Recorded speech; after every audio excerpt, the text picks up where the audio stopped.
नमस्ते everyone. So recent टाइममा चाहिँ फोनहरूको प्राइसेस छ नि निकै बढेर आएको छ कि र अब लेटेस्ट मोबाइल फोन्सहरू तपाईँले हेर्नुहुन्छ भने चाहिँ धेरै फोन्सहरूले चाहिँ अब बेसी आइपी रेटिङ र ड्युरेबिलिटीमा फोकस गरेको छ। अब रेडमीको नोट 15 सिरिज त तपाईँलाई थाहा छँदैछ, अब अनरको X9D पनि त्यो फोन्सहरू चाहिँ त्यस्तो अब भ्याल्यु फर मनी नभइकन बेसी ड्युरेबिलिटीमा चाहिँ फोकस गरिरहेछन्। पोकोले पनि रिसेन्टली आफ्नो X7 Pro र पोको F7 फोन जुन चाहिँ लास्ट इयरको मोडल्सहरू हुन् त्यो लन्च गरेको छ, तर एकदमै महँगो प्राइसमा लन्च गरेको छ कि। अनि ओप्पोको रेनो सिरिजको त अब के कुरा गर्ने, जहिले पनि महँगो नै हुन्थ्यो नेपालमा, त्यस्तो भ्याल्यु फर मनी नै छैन कि।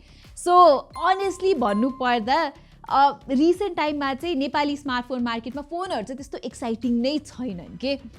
तर रिसेन्टली मैले चाहिँ यो फोन पाएको थिएँ। म चाइना जाँदाखेरि चाहिँ मैले यो फोन पर्चेस गरेको हो। अनि यो चाहिँ अनरको पावर 2 भन्ने फोन हो कि, जसको 12/256 GB भेरिएन्टलाई जम्मा 57,000 रुपियाँ पर्छ चाइनामा, र नेपालमा अब नेपाली रुपिसमा भन्नुपर्दा ट्याक्सहरू जोडेर 70,000 जस्तोमा यो फोन लन्च भयो भने चाहिँ बब्बाल नै हुनेवाला छ कि। किनभने अब स्पेक्स सुन्नुहोस् है, सबैभन्दा सुरुमा यसमा चाहिँ तपाईँले बब्बाल OLED डिस्प्ले पाउनुहुन्छ, 8000 निट्सको पिक ब्राइटनेस भएको, 100% DCI P3 कलर ग्यामेट छ यसको डिस्प्लेमा, र हाई PWM डिमिङहरू त अनरको फोनमा हुने नै गर्छ।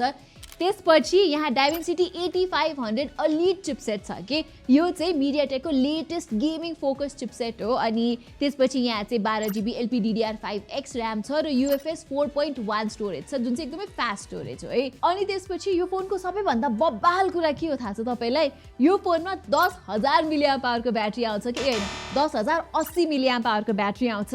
सिलिकन कार्बन ब्याट्री हो, र इफ यु नट अवेयर अनर चाहिँ अब फर्स्ट ब्रान्ड हो कि जसले चाहिँ सिलिकन कार्बन टेक ल्याएको थियो।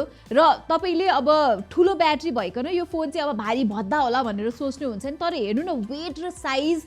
इनफ्याक्ट यो फोनको वेट चाहिँ यो आइफोन 17 Pro Max छ नि त्यो भन्दा पनि कम छ कि। र अब ह्यान्ड्स अन फिल पनि अब 10,000 mAh को ब्याट्री भएको फोन बोकेको जस्तो बिल्कुलै छैन। र अब मसँग चाहिँ अर्को 10,000 mAh ब्याट्री भएको फोन पनि छ है, यो चाहिँ रियलमीको P4 पावर भन्ने फोन हो। यसमा पनि 10,000 mAh कै ब्याट्री छ, तर यो चाहिँ अलिकति हेभी अनि कस्तो इट्टा बोकेको टाइपको फिल हुन्छ क्या हातमा लिँदाखेरि, जे होस् मजा आउँदैन हातमा लिँदा। तर अनरको यो फोन चाहिँ एकदमै मजाको छ कि, ह्यान्ड्स अन फिल राम्रो छ, 10,080 mAh ब्याट्री भइकन होइन। मेटल फ्रेम्स पनि तपाईँहरूले पाउनुहुन्छ, र हामीले यहाँ देख्न सक्छौँ डिजाइन त of course it's been inspired by tender and the iPhone 17 Pro Max, so same orange कलरमा आउँछ। र मेन मुद्दाको कुरा चाहिँ के हो भने, मैले हिजो र अस्ति 2 दिन लगाएर चलाएको थिएँ यो फोन, र तपाईँले यहाँ स्क्रिनसट हेर्न सक्नुहुन्छ। More than 14 hours screen on time मैले यो फोनबाट पाएको छु कि। मैले के मात्र गरिनँ, अब क्यामेरा चलाएँ, भिडियो खिचेँ, गेम खेलेँ, के गरेँ, सोसियल मिडिया यति बेर चलाएँ, त्यही पनि 14 घन्टासम्म चलेको थियो यो फोन। भनेपछि त अब नर्मली चलाउँदाखेरि त 3 दिनको ब्याट्री लाइफ त तपाईँले यो फोनबाट ढुक्कै पाउन सक्नुहुन्छ। र अब यति ठुलो ब्याट्री भएको फोनलाई चार्ज गर्न त घन्टौँ लाग्छ होला भनेर सोच्नु भएको होला, तर होइन। यहाँ चाहिँ तपाईँले 80 वाटको चार्जिङ सपोर्ट पाउनुहुन्छ, चार्जर बक्स भित्रै आउँछ, र त्यो चार्जरले यो फोनलाई 0 देखि 100% सम्म चार्ज गर्न कति टाइम लाग्छ थाहा छ? 1 घन्टा र 30 मिनट मात्रै लाग्छ कि।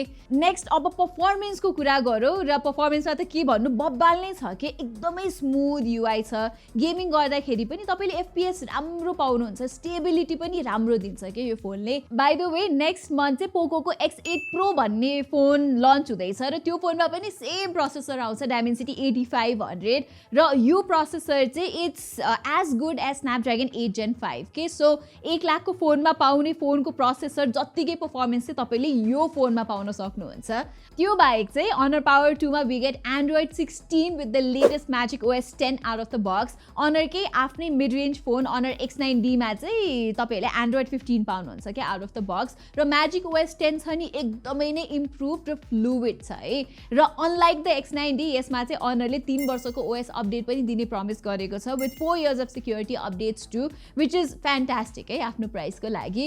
र पर्फर्मेन्स पर्फर्मेन्सको थप कुरा गर्नु पर्दाखेरि यो फोनको अर्को राम्रो कुरा भनेको चाहिँ यो फोनमा खासै हिटिङ इस्युज पनि छैन कि अनरले चाहिँ ठुलो भेपर चेम्बर कुलिङ सल्युसन यहाँ युज गरेको छ र त्यसको साथसाथै हामीले यहाँ इन डिस्प्ले फिङ्गरप्रिन्ट सेन्सर पनि पाउँछौँ विच इज अप्टिकल अल्ट्रासोनिक चाहिँ होइन अनि त्यसपछि स्टेरियो स्पिकर पनि छँदैछ र यो फोनको भाइब्रेसन मोटर पनि त्यो फिडब्याक पनि इट्स नट द्याट ब्याड के अब सबै कुरा राम्रो भनिरहेको छ भनेर सोच्नुहुन्छ होला तर यो फोनको एउटा डाउन साइड अथवा कन्स भनौँ न त्यो भनेको चाहिँ यसको क्यामेरा हो यो क्यामेरा सेन्ट्रिक प्रडक्ट चाहिँ होइन सो बेसिक क्यामेरा सेटअप चाहिँ हामीले यहाँ पाउँछौँ अगाडि पछाडि सबै क्यामेराजहरूबाट त्यस्तो वाउ टाइपको फोटो चाहिँ यसले खिच्दैन के तर अब एउटा गेमिङ सेन्ट्रिक प्रडक्ट हो नि त यो त्यसको लागि चाहिँ डिसेन्ट फोटोजहरू पाउँछौँ हामीले सो ओभरअलमा 70,000मा चाहिँ यो फोन नेपालमा लन्च भयो भने आई थिङ्क अनरले चाहिँ बब्बाले मार्केट क्याप्चर गर्न सक्छ कि यहाँ ठुलो ब्याट्री छ मजाले गेम खेल्नेहरूको लागि पनि आनन्दले हुन्छ नि एक चार्जमा दिनभरि नै गेम खेल्न मिल्छ कि यसमा